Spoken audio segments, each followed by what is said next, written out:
April May येतो, ऊन वाढत जातं, अंगातली उष्णता वाढत जाते, डिहायड्रेशनचं प्रमाण वाढतं आणि थकवा येणं, मरगळ वाटणं, स्किन टॅन होणं, घामोळं होणं अशा अगदी किरकोळ वाटणाऱ्या तक्रारीपासून अगदी उष्माघाताच्या त्रासापर्यंत अनेक गोष्टी व्हायला लागतात. याला कारण वाढता उन्हाळा, वाढतं टेम्परेचर हे सगळं असतंच. पण शिवाय आपल्या लाईफस्टाईलमध्ये होणाऱ्या किंवा आपल्या खाण्यापिण्यातल्याच काही चुका या सगळ्या गोष्टीला तितक्याच जबाबदार असतात.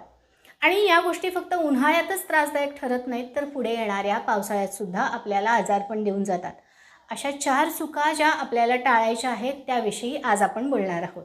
नमस्कार, मी डॉक्टर अक्षता सप्रे आणि स्वरूप आयुर्वेद या आपल्या आहार, आयुर्वेद, आरोग्य, व्यायाम या सगळ्यांविषयी साध्या सोप्या भाषेत माहिती सांगणाऱ्या आपल्या या यूट्यूब चॅनलवर तुम्हा सगळ्यांचं मनापासून स्वागत.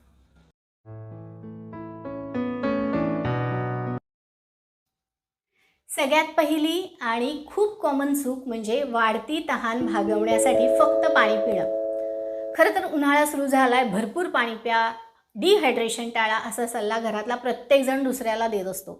घरातले आजी आजोबा, आई बाबा हे तर या बाबतीत अगदी वारंवार सूचना देत असतातच. फक्त लहान मुलांनीच नव्हे तर घरातल्या प्रत्येकानंच या दिवसात पाणी भरपूर म्हणजे नेहमीपेक्षा जास्त प्यायलाच हवं. पण फक्त पाणी पिणं हे इथं चुकीचं ठरतं. कारण एकतर फक्त पाणी पिण्याचे काही तोटे आहेत. तोटे म्हणजे एकतर त्यानं पोट जड होतं, गच्च होतं. नुसतं पाणी पिऊन पिऊन शरीरातून कमी झालेल्या क्षारांची भरपाई होत नाही आणि नुसतं पाणी पिऊन पाणी पिण्याचं समाधानसुद्धा होत नाही. मग भरपूर पाणी प्यायलं जातं, पाण्यानंच पोट भरतं आणि भूक मरून जाते. सगळ्यात डेंजरस त्रास म्हणजे पाण्याचं सुद्धा अपचन होतं. पाणी किती प्यायला हवं याविषयी सांगताना एका व्हिडिओमध्ये मी सांगितलेलं तुम्हाला आठवतं आहे का, की तहान लागेल तेवढंच पाणी प्यावं. उन्हाळ्यात नॅचरली तहान वाढते आणि मग पाणी प्यायचं प्रमाणसुद्धा वाढवायला लागतं. जसं मगाशी मी म्हटलं तसं पाणी फक्त पिऊन उपयोगी नसतं. पाण्याप्रमाणेच इतर द्रव पदार्थसुद्धा घेणं गरजेचं आहे. यात सहज अवेलेबल असणारी गोष्ट म्हणजे नारळाचं पाणी. शहाळ्याचं पाणी आणि नारळ पाणी याचे गुण पूर्ण वेगवेगळे आहेत. कधीतरी पिण्यासाठी प्रवासात पाण्याला पर्याय म्हणून शहाळं प्यायला काही हरकत नाही. पण नारळ पाणी जर अवेलेबल असेल तर तेच घेणं जास्त उपयोगी ठरतं. उन्हात वाढलेल्या उष्णतेला कमी करण्यासाठी, थंडावा देण्यासाठी नारळ पाणी खरं तर जास्त उपयोगी आहे. नारळ पाण्यामुळं युरिनला साफ होतं, हातापायाची आग होणं किंवा तोंडाची आग होणं, डोळ्याची आग होणं या सगळ्या गोष्टी कमी होतात. दुसरा हेल्दी ऑप्शन आहे मेडिकेटेड वॉटरचा. मेडिकेटेड वॉटर म्हणजे औषधी गुणाचं पाणी असं आपण म्हणू शकतो. माठाच्या थंडगार पाण्यात वाळा बुडवून ठेवून ते पाणी पिण्यानं पाणी पिल्याचं समाधानसुद्धा मिळतं. वाळ्या प्रमाणात चंदन पावडर, देशी गुलाबाच्या ताज्या पाकळ्या याचासुद्धा वापर करता येऊ शकतो. रात्रभर सब्जाच्या बिया पाण्यात भिजवून ठेवून ते पाणी पिणं हा फॉर्म्युला तर फक्त उन्हाळ्याच्या दिवसातच नव्हे तर ऑक्टोबर हीटचा त्रास होत असताना किंवा इतर कोणताही उष्णतेचा त्रास होत असेल किंवा तोंड येतं आहे तर अशा वेळेलासुद्धा हा फॉर्म्युला उपयोगी पडतो. असाच एक हमखास उपयोगी ठरणारा फॉर्म्युला म्हणजे धन्याचं पाणी पिणं. धने हे जरी गरम मसाल्यात वापरले जात असले तरीही ते शरीराची शुद्धी करणारे, अंगातली उष्णता कमी करणारे आहेत. शरीरात आलेला कोरडेपणा कमी करण्यासाठी 1 चमचा ओबडधोबड कुटलेले, मिक्सरमध्ये पावडर केलेले नव्हे, ओबडधोबड कुटलेले धणे 1 ग्लास पाण्यात रात्रभर भिजत ठेवायचे आणि सकाळपासून हे पाणी थोडं थोडं प्यायचं. साध्या पाण्याच्या बरोबरच हे पाणी पण आपल्याला थोडं थोडं प्यायचंच आहे. यासोबतच उपलब्ध होणारे द्रवपदार्थ म्हणजे वेगवेगळी सरबतं, यात लिंबू सरबत, कोकम सरबत, आवळा सरबत ही रेग्युलर सरबत आहेतच, पण त्याशिवायसुद्धा कैरीच्या सीझनमध्ये मिळणारी कैरी, त्याचं पन्हं हे पण आहे. ताज्या फळांचे जांभूळ सरबत, करवंद सरबत ही सरबत पण नक्की आपण ट्राय करायला पाहिजे. दह्याला पर्याय असणारं ताक हे सुद्धा प्रत्येकानं दुपारी 1-2 वाट्या तरी प्यायलाच हवं. ताक म्हणजे नुसतं दही घुसळलं की होणारं ताक आपल्याला अपेक्षित नाही आहे. आयुर्वेदामध्ये छच्छिका म्हणजे छास ज्याला आपण म्हणू शकतो ते आपल्याला इथं घ्यायचं आहे. दूध व्यवस्थित तापवून कोमट झाल्यावर साय पूर्ण बाजूला करून त्यात दह्याचं विरजण घालून तयार झालेलं दही आपल्याला इथं घ्यायचं आहे. याचं जे ताक आहे ते तहान भागवणारं आहे, शिवाय ते तोंडाला चवसुद्धा आणतं. ह्यामुळं एक्झर्शनमुळं आलेला थकवा या ताकामुळं दूर होतो. यात सैंधव, धने, जिरे पूड मिक्सरवर बनवलेली पावडर नव्हे, पूड घातली तर जास्त चांगलं. आता मगाशी जी आपण सरबतं बघितली त्या सरबतामध्ये सुद्धा मिठाऐवजी जर सैंधव आणि साखरेऐवजी जर खडी साखरेची पावडर जर आपण वापरली, ही पावडर मिक्सरमध्ये बनवली तरी चालेल. हे जास्तच हेल्दी असं ड्रिंक होऊ शकतं.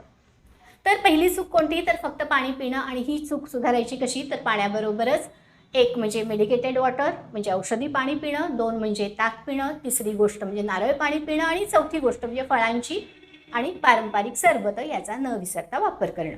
दुसरी चूक जी आपण काहीही करून टाळायला पाहिजे ती म्हणजे अंगातली उष्णता वाढवणाऱ्या गोष्टी खाणं पिणं. उन्हाळ्यात काय खायचं काय टाळायचं याविषयी एक डिटेल व्हिडिओमध्ये मी उष्णता वाढ करणारे 5 पदार्थ जे आपण टाळायला पाहिजे त्याविषयी माहिती दिलेली आहे. उष्णता वाढवणारे पदार्थ यामध्ये स्पायसेस आहेत, चायनीज पदार्थ आहेत, चिली फ्लेक्स आहे, टोमॅटो सॉस, सोया सॉस वापरून केलेले पदार्थ किंवा अगदी आलं लसूण मिरचीची भरपूर पेस्ट घालून बनवलेले पदार्थ, झणझणीत रस्सा असे सगळे पदार्थ किंवा नॉनव्हेज काळा पांढरा तांबडा रस्सा असणारे पदार्थ, तेलाचा लाल भडक तवंग असणारे पदार्थ हे सुद्धा आपल्या अंगात उष्णता वाढवतात आणि त्यामुळं ते आपल्याला उन्हाळ्यात खाऊन चालणार नाहीत.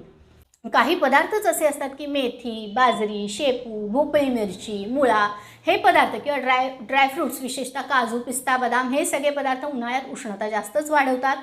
बाजरीसुद्धा उष्णता वाढवते, कुळीतसुद्धा उष्णता वाढवते, तीळ उष्णता वाढवतात. त्यामुळे ह्या गोष्टी खाऊन चालणार नाही. प्रतिकारशक्ती वाढवणारे काढे, पचनासाठी काही उपयोगी असणारी आयुर्वेदिक औषधं, काही चूर्ण, काही वातासाठीच्या गोळ्या ह्या पण उष्णता वाढवतात. यातलं काहीही वैद्यांच्या सल्ल्याशिवाय घ्यायचं नाही. तर दुसरी चूक कोणती तर उष्ण औषधं, उष्ण पदार्थ, स्पायसेस, काढे वापरणं आणि ही चूक सुधारायची कशी तर थंड, स्निग्ध, सात्विक आहार घ्यायचा, सीझनल फळं भाज्या खायच्या आणि वैद्यांच्या सल्ल्याशिवाय काहीही गोळ्या घ्यायच्या नाही. तिसरी गोष्ट जी टाळायला पाहिजे ती म्हणजे अंगात उष्णता निर्माण करणाऱ्या हालचाली टाळायच्या. यासाठीच प्रखर सूर्यकिरणापासून स्वतःचा बचाव करणं हे जास्त गरजेचं आहे. शक्य असेल तर कडकडीत दुपारची वेळ येण्यापूर्वी किंवा दुपारची वेळ टळून गेल्यानंतर काम जर करायचं असेल तरच करावं. इतरांनीसुद्धा उन्हाळ्यात घराबाहेर पडताना टोपी, गॉगल, सनकोट, स्कार्फचा वापर करायचा, निदान छत्री तरी वापरायची. सुट्टी आहे, हौस आहे, ट्रेंडिंगमध्ये आहे म्हणून ट्रेकिंगला, टेकड्यांवर, डोंगरदऱ्यावर, किल्ल्यावर उन्हातानात फिरू नये. डेस्टिनेशन ठरवतानाच तिथं जायची वेळ दुपारच्या व्यतिरिक्तची ठरवावी. खरं तर डेस्टिनेशनसुद्धा थंड हवेचं ठिकाण, निदान निसर्गरम्य ठिकाण तरी ठरवावं.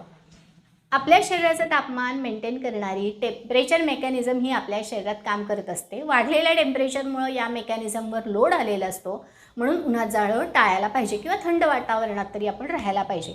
आजूबाजूला हिरवं, थंडावा, गारवा असेल अशा ठिकाणी विश्रांती घ्यायला हवी जेणेकरून बाहेरून आत उष्णता कमीत कमी येईल.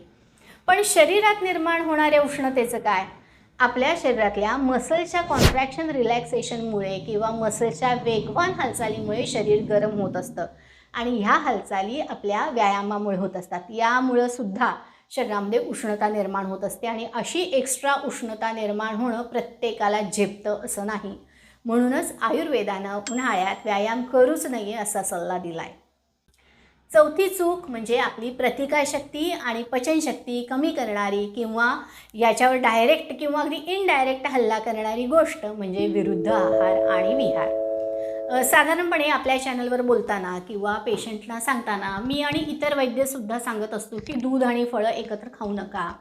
उन्हाळ्यात तर हमखास हा नियम धाब्यावर बसवून फ्रीजमधलं दूध, फ्रीजमधली फळं, आंबट गोड सगळीच फळं एकत्र करून फ्रूट सॅलड केलं जातं. थंड हेल्दी म्हणून खाल्लं जातं. फळ खाण्याचे जे काही नियम आयुर्वेदानं सांगितले त्या पूर्ण विरोधात ही सगळी रेसिपी आहे. वेगवेगळ्या फळांचे मिल्कशेक बनवले जातात. उन्हात तापून आल्यानंतर ते ढसाढस प्यायले जातात. खरं तर गरम वातावरणातून अचानक थंड वातावरणात किंवा एसीत येणं किंवा डायरेक्ट थंड पाण्यानं शॉवरखाली अंघोळ करणं हा सुद्धा विरुद्ध आहारा एवढाच त्रासदायक ठरणारा किंवा रक्तदृष्टी आणि त्वचेचे आजार निर्माण करणारा विरुद्ध विहार आहे. बॉडीमधली टेम्परेचर रेग्युलेटरी मेथड अशा वागण्यानं गडबडून जाते.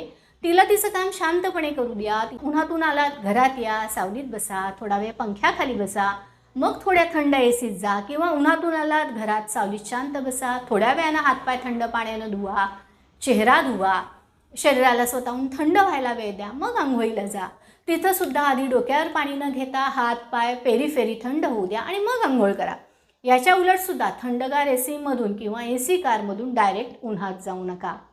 तर अशा 4 चुका उन्हाळ्यात उष्णता वाढवणाऱ्या, पचनावर लोड आणणाऱ्या, पित्ताच्या, उष्णतेच्या त्रासाला, त्वचेच्या आजारांना आमंत्रण देणाऱ्या या 4 चुका.